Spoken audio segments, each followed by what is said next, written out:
آج سے 15 سال پہلے کی بات ہے۔ ہمارے محلے میں ایک گورکن رہتا تھا جو فوت ہو چکا ہے۔ نام محمد یوسف تھا۔ مضبوط جسم اور بڑی بڑی آنکھیں جن میں نور ہی نور بھرا ہوا تھا۔ ایمان اس کے چہرے سے جھلکتا تھا۔ ایک ہی روٹین تھی، صبح گھر سے نکلتا اور شام کو قبرستان سے واپس آتا۔ ہمیشہ راستے کے ایک طرف ہو کر چلتا اور کسی کی طرف بری نظر سے نہیں دیکھتا تھا۔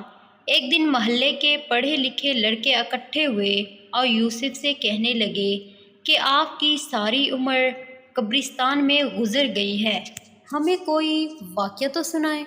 یہ سن کر یوسف سنجیدہ ہوا اور لمبی سانس لی اور کہنے لگا، آج مجھے 27 سال ہو گئے ہیں، قبریں بنا رہا ہوں۔ میرے ساتھ ایک ہی واقعہ گزرا ہے۔ گرمیوں کی دوپہر تھی۔ کچھ لوگ میرے پاس آئے کہ بابا جی قبر بنانی ہے۔ میں نے پوچھا کہ آدمی ہے یا عورت، تو انہوں نے بتایا کہ عورت کرنٹ لگنے کی وجہ سے فوت ہو گئی ہے۔ وہ لوگ یہ کہہ کر چلے گئے۔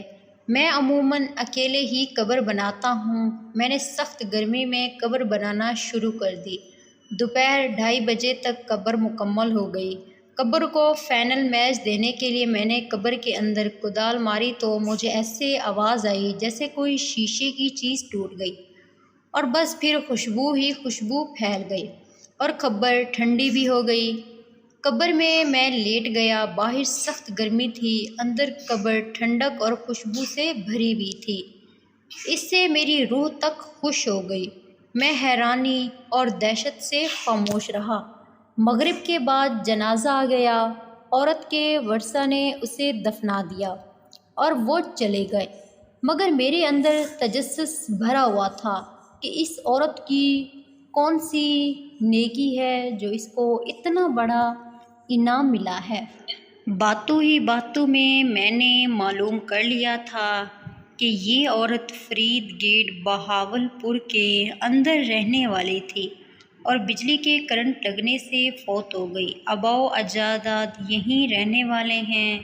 میں پوچھتا ہوا فرید گیٹ پہنچ گیا اور عورت کے بارے میں معلوم ہوا کہ اس عورت کا خاوند کچھ عرصے پہلے فوت ہو گیا تھا۔ وہ بیچارہ 6-7 سال بیمار رہا۔ اس عورت نے دن رات اس کی خدمت کی۔ خاوند کی شدید بیماری کے باوجود اس کے ساتھ بے وفائی نہ کی اور دل و جان سے اس کی تیمارداری کرتی رہی۔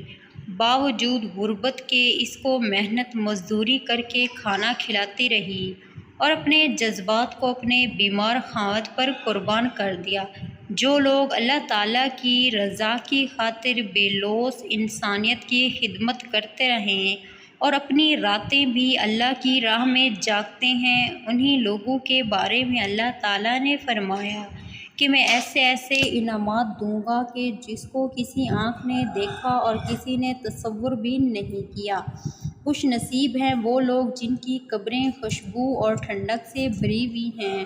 دعا ہے کہ اللہ تعالیٰ ہم سب کو مسلمانوں کو بخش دے اور آخرت میں ٹھنڈک عطا فرمائے۔ آمین۔